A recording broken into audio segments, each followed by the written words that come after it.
everyone, welcome back. One of the most common questions I get from brand new interior designers that come to me asking for help on how to set up their businesses is, how do you find clients? That is one of the toughest things that we all experience when we're just starting out in business. So I have some ideas and I have some suggestions that I offer up to these new designers, and I'm going to share them with you right now. When you just start out, you're so excited to get those first clients, and you think it's going to be really easy because you've got a website, you've got marketing, your Instagram is started, you have handed out your business cards, and oftentimes it's just not the case. It's a struggle very often to find your very first clients. And if you are experiencing this, don't feel bad. This is the norm for so many designers in business. Don't feel that bad. Like, even for me, I started my company in 2003, and where I was based, it was a town of 50,000 people. I grew up there. I was so local.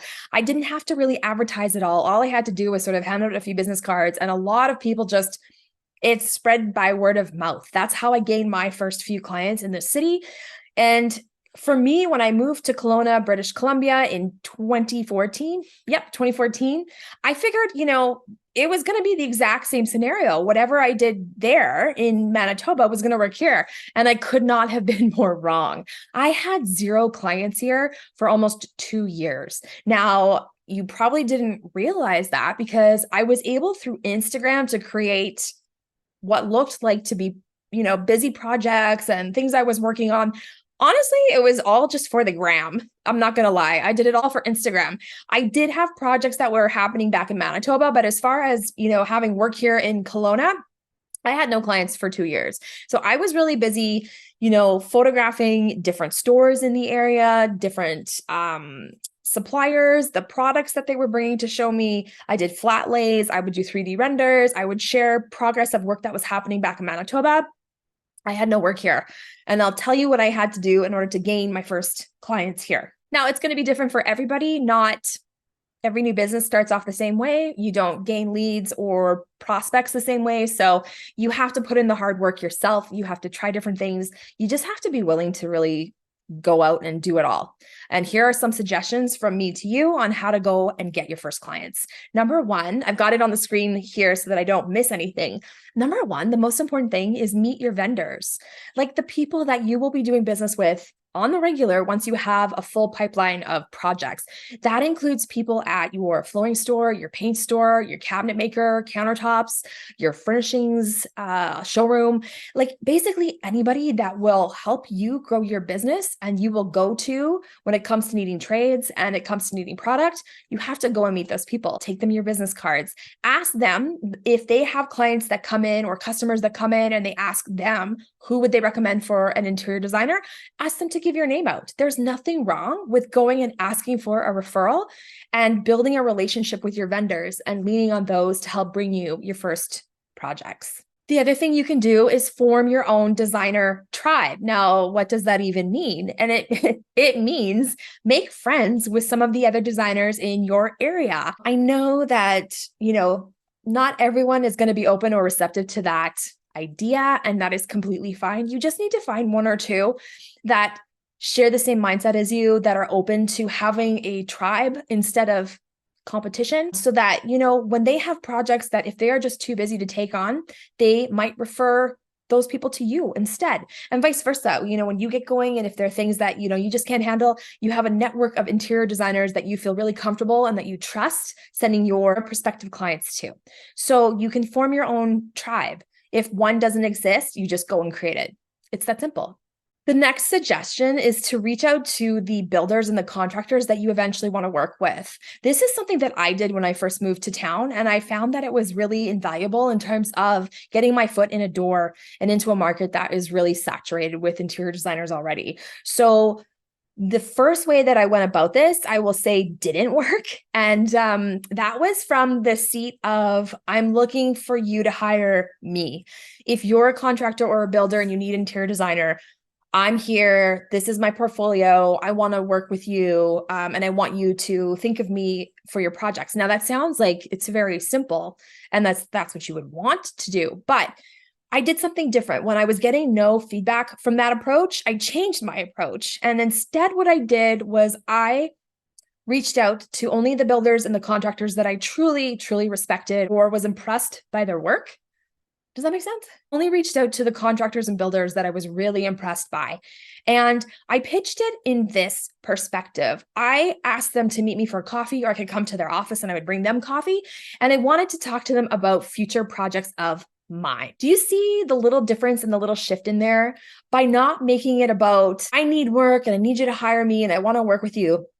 By making it about, I have clients, I have projects, and I'm interviewing my next contractor, my next builder. I want to grow my trade team. By making that little switch, people were so much more receptive, and I had so many more face-to-face meetings with people. So that's my suggestion: is don't send out like a press release or a little portfolio page and say like, here we are, this is what we do. If you ever need a designer, let us know.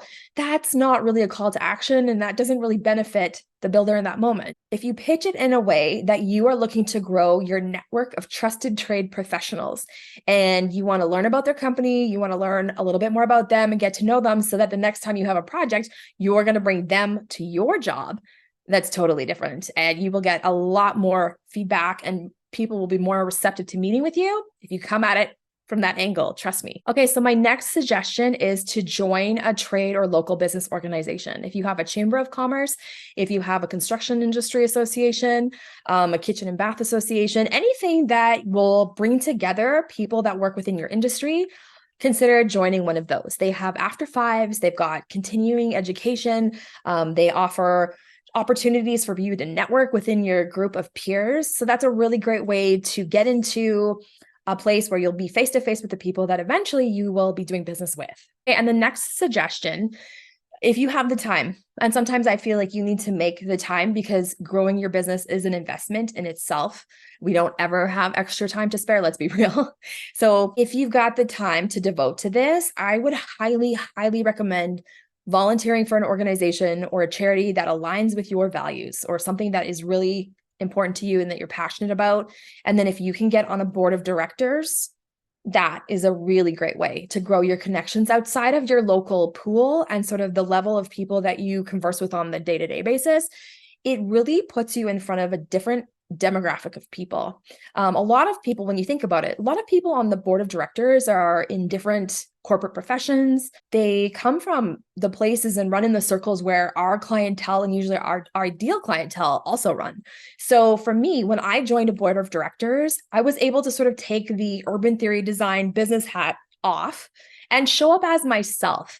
I wasn't pitching my business. I wasn't trying to land interior design jobs, not at all. By volunteering as the president of this board of directors, it really put me in front of people that I normally probably wouldn't have had the opportunity to rub shoulders with. And it got me into a position where people could see me for me, the person, and not me, the business. So I was able to make a lot of different relationships personally that also impacted me professionally down the road. So if you have the time, volunteer and join a board of directors. Not only are you helping the organization, the community, whatever it may be, you're filling up your karma bank. And I think that's really important in business. You want to have that good karma. Another suggestion that I give to new designers is to host a workshop, host an event. Just because you're new, it doesn't mean that you don't have this amazing experience and expertise and talent to offer to the world. And trust me, the average person has zero clue how to pull things together in their own home, how to decorate, how to style their shelving, how to take what they already have and make it look new and give it a fresh perspective. It can be as simple as just what to do in your own home. You don't have to offer this really complex workshop on how to be an interior designer. That's not what people are going for. They know they can't be an interior designer. They don't have those skills. What they're looking for is quick and easy inspiration and things that they can do to make themselves feel better in their own home. So why not host an event or a little workshop? You can literally book out some space within a favorite showroom in your area. The surroundings are inspirational. They have all the pieces there on the floor already. Talk to the owner, the manager. If you're able to go in and book a couple hours of time, you can host this little workshop, advertise and market to people within your groups, people on Instagram, whether it's paid for or whether you charge a ticket price, that's totally up to you. But there's no reason why you can't host an event and start to gain credibility within the industry in your local area this way. You could also offer to go in and speak to your local realtor groups or your brokerages. Quite often I think it's monthly. Everyone has like a sales meeting or a group team meeting. And this might be the perfect time for you to come in and take 30 minutes and go over the fundamentals of staging for resale. Like just none of the many topics off the top of my head, paint colors, paint trends, like anything that would benefit them as a realtor. And whether they, use that knowledge to help their sellers or their buyers, it doesn't really matter. You've established yourself as that expert in that field. And what often will happen is that they don't have the time, they don't really care. It's not in their wheelhouse, but now they've made that connection with you. And when they have a buyer or a seller that needs, maybe it's new paint. Maybe they need to do a renovation. Maybe they're selling their current home so that they can go and build a new home and they need a designer. What you're doing is helping to plant all those little seeds that will eventually lead someone down the path to be able to work with you. This next suggestion involves Google and advertising. So many new designers, when they ask, how do I get jobs? Why don't I have clients? The first thing I ask them is, are you visible on Google? Like if someone goes in and types in interior designer Kelowna, do you pop up? And if you don't, that's a huge problem, because I would say when I ask our clients or people who inquire with us about working with us and hiring us, how did you find our company? How did you hear about us? 99% of that time, they say Google. So if you don't have a business profile that is linked to a Gmail account that will show up on Google, that is one of the first things you should be doing, so that you become visible in that search engine. And now, if your market is completely saturated, and I talk about this a lot because I'm located in a market that is really saturated, you want to pay for advertising placement. People don't have the attention span to look past page 1 or 2 when they're searching for things on Google. They just don't. So if you're not showing up on that first or second page, you're really being overlooked. And so what we've done for the last 7 years, I believe, is for a small monthly sum, we pay for AdWords. And it allows us to show up on that first to second page when people search Kelowna interior designer. I know that I'm going to pop up. Now, over the years with, things like referrals and SEO on our website, we've been able to organically build our placement on that search. However, I find that, it doesn't cost me an awful lot to have that placement along with our organic listing, because they fluctuate, it always fluctuates. So if you're not paying for some Google AdWords and that's something that you have a little bit of a budget that you can put towards, try experimenting with AdWords and seeing if showing up on that first to second page makes a difference. Now, a lot of designers ask me, how can I show my work? Because I'm always saying, show your work. How can I show my work when I have no projects that I photographed? Like I've got nothing to show for it. That answer is really, really simple. You don't have to have a completed interior design project to be able to photograph your talent and to showcase what you're able to do. You can literally restyle a room in your home or ask a friend to sort of hijack their home and work on a room and style that and take photos of that and use that for content. It is so, so simple. You don't have to have a 6-month renovation under your belt to be able to say, hey, world, I'm a designer and I've got work. Not at all. You can work within your home and do lifestyle sessions. You can have a photographer friend come in and take pictures of you, rearrange something and make it look like it's a working shoot. That's what Instagram is anyways. It's all smoke and mirrors. It's not selling a fabrication. It's literally just showing what you're able to do when you don't have projects on the go. There's nothing wrong with that. So just because you don't have a project or a renovation right now, that does not matter. There is no reason why you cannot start to photograph you in your home, working with the things that you have, doing a flat lay, taking materials and samples and photographing those and using that as content, going to your favorite vendor, going to your showroom and doing a little come shopping with me day, going to your favorite store. There's so many ideas I can think of right now that you can use to start showing up on Instagram or TikTok or for your website to start to show your talent and to build your social credibility. This one leads me into the next suggestion, which is show like a day in the life. Take your phone and video what you do in a day. I don't mean like show us what you have for breakfast or brushing your teeth or putting your makeup on. No, no, no. Once you're ready to work and you're ready to start your day, take your camera and just do little snippets of what you're working on. Show your screen, set it up beside you, show you working on your computer, take it with you if you go out to a vendor, if you have a meeting with a client. whatever. Like, you don't even have to have anything planned. Just go to your flooring store and flip through samples. People love to see this stuff. They love to see the behind the scenes, because so often we as designers are afraid to show that because it's not perfect and it's not pretty. And I'm here to tell you that if you don't do that, you are completely missing out. People love to see what we do, even if we don't think it's that exciting. So take us on a follow me for a day trip and put that out onto your social channels. Also, what will happen is, like, depending on where you go and the vendors that you visit, tag them in your video, tag them on Instagram. The law of reciprocity is an amazing way to help to build your connections. Once you tag someone else, they will probably share that on their platform and tag you in it and give you a bit more exposure that way. So think of the things that you can be doing to get your name out into the community. I feel like I'm on a bit of a social chain here, because the next suggestion also has to do with social. If you have a really well-performing reel or a post where you've had a ton of engagement, or for some reason it's just got a lot of eyes on it, boost it. Pay a small amount or a large amount, whatever your budget can afford, boost it, try it out. See if you can take that and focus that well-performing reel or post and get it in front of many people. This next suggestion ties into the law of reciprocity, what I just mentioned. Feature other local trades and showrooms. People love to be appreciated. And, we all work really hard to promote our businesses, but obviously we don't capture everybody. So if I have a tradesperson that's been on one of my job sites, they've snapped a photo, hopefully it's a good photo, but they've snapped a photo and they've shared it on Instagram and they tag my company. And then I come into Instagram later in the day and realize, hey, someone's like tagged me. I opened it up and it's them with the shot of our project and their work, and they're proud of it. And they've tagged us as the designer on that project.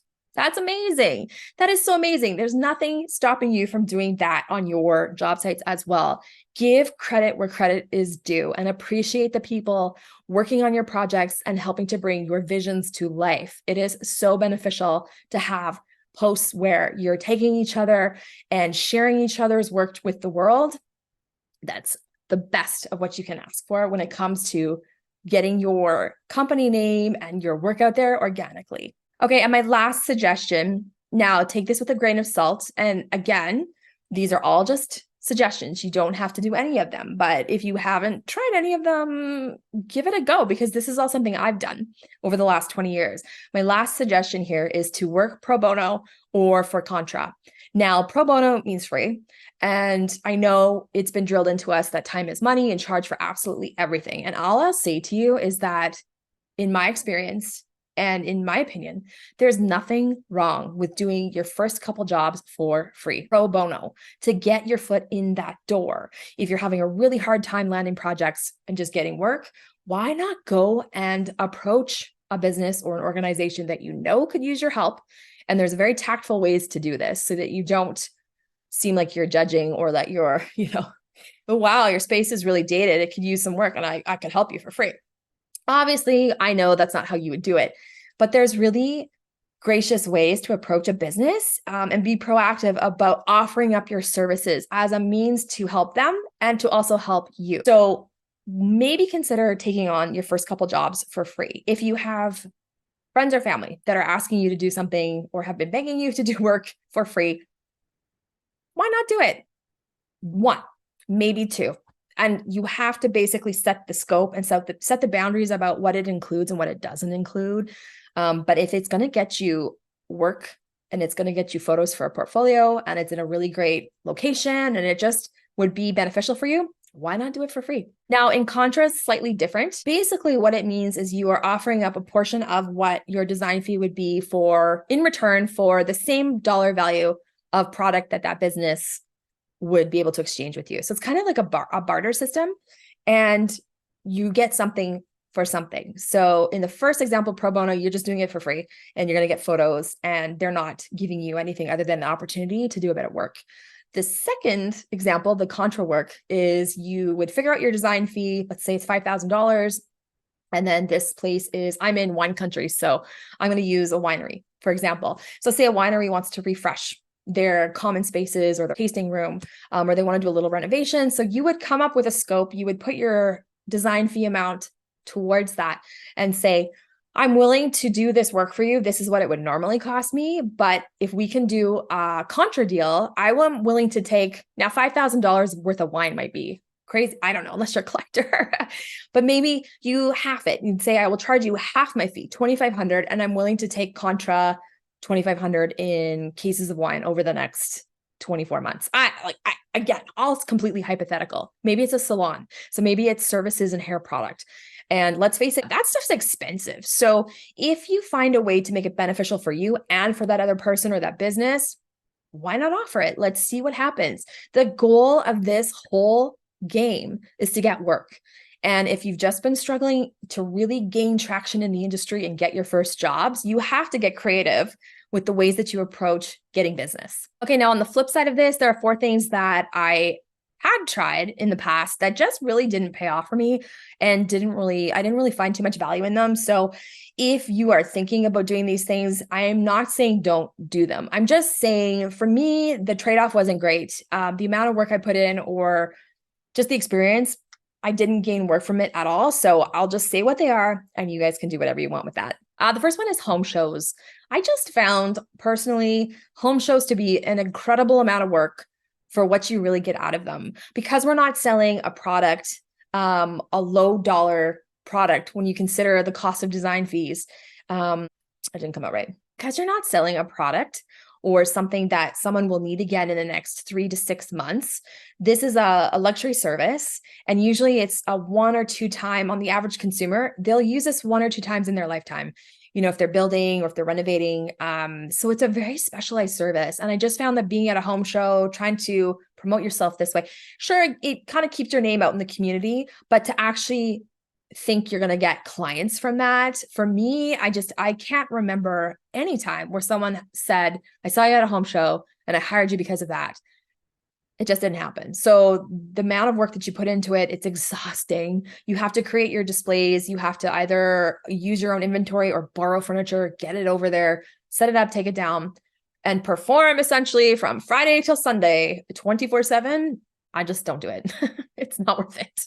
Okay, this one might be a bit controversial. And I know I told you earlier to get in front of a real estate group, but realtors individually, I tried to go after and establish some relationships over the years, and nothing's really ever panned out. I've had some really good, I will say 3 gentlemen realtors who were really appreciative and would, include a consultation as part of their welcome package or thank you gift for their buyers or their sellers. They would buy a consultation from me. I would go and either just offer them styling suggestions for their new home or staging suggestions for the home that they're about to sell. So we did have a symbiotic relationship. I've had 3 in the last 20 years that were very, very good. But did I get any big, meaningful work out of it? No, I did not. And truthfully, many realtors are closeted interior designers. Let's just be real. And so for them, not only did they love the opportunity to sell homes, flip them, like they're in the industry, they love decorating and they love interior design. And so I just didn't really bring any value. So if you're really struggling and trying to get into real estate and get in with realtors and you're not having much luck, that just might be why. Magazines or print adverts. Let's face it, the entire world is shifting to online, and that comes down to print and magazines as well. And the cost to put a 1/4 page or an 1/8 page ad or an advert into a design magazine is astronomical. And the ROI just isn't that great. I've done a few over the years, and they end up being in, sure, like dentist's office, doctor's offices, golf course, clubhouses. Sure, that's potentially where all your target clientele is. But the chances that they're thumbing through and looking through a magazine while they're sitting there are slim to none. Now, something like a national publication, they just had a coughing fit, like Style at Home or House at Home, that's different. Those consumers who are buying those magazines are looking to find experts and inspiration, and that is completely target advertising. So that's completely different. But these sort of just generic community magazines or printouts or newsletters, it's very hard to guarantee that your target client's eyes will be looking at that exact time, at that exact page. So you get easily overlooked. And I just have found in the past that magazines or print ads just weren't worth it. Okay, this last one. Free consultations.